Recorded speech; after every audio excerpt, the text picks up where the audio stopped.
বন্ধুরা। তো এই যে চান টান করে একদম রেডি হয়ে যাচ্ছি কালী মন্দির পুজো দিতে। কাল অমাবস্যা ছিল, কালী পুজো হয়েছিল, তো কালকে যেতে পারিনি। তো ওই জন্য আজকে এখন যাচ্ছি, রেডি হয়ে গেছি। তো চলো ওইখানে গিয়ে দেখা হবে। এখন রাখি, ঠিক আছে, টাটা। চলো এবারে বেরিয়েছি, ছেলে, আমি আর ওর বাবা। তো আমি তো রেডি অনেকক্ষণ আগেই হয়েছিলাম, সকালে আমি চানও করে নিয়েছিলাম। তো ছেলে টিউশন গিয়েছিলো, বাবা আনতে গিয়েছিলো, তার জন্য একটু দেরি হয়ে গেল। তাহলে দেরি হলেও আজকে যাব। কালকে যাওয়ার খুব ইচ্ছা ছিল কিন্তু যেতে পারলাম না। তো আজকে গেলাম, ঠিক আছে, সকালে চান টান করে বেশ যাওয়া হলো। কালকে গেলে বিকেলে যেতাম আর কি। তো এই যে বাজারেও চলে এসেছি, সামনে এবারে মন্দিরে ঢুকবো। তো আজকে দেখো মন্দিরটা কীরকম ভিড়, কালকে তো ভিড় ছিল। তারপরে এখানে একটু সন্দেশ কিনলাম, এখানে ফুলের ডালাও কিনলাম, সব কিছু কিনে রেডি হয়ে এরপর মন্দিরের দিকে চলো যাচ্ছি। তো দেখো এখানের থেকে দেখে আমি অবাক হয়ে গেলাম, এত লাইন।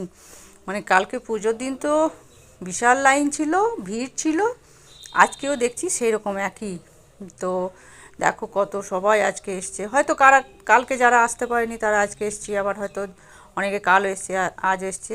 আর এই যে দেখো, চলো এই যে ত্রিশূলটা দেখতে পাচ্ছ, এটা তোমাদেরকে আমি একটু ভালোভাবে দেখাবো।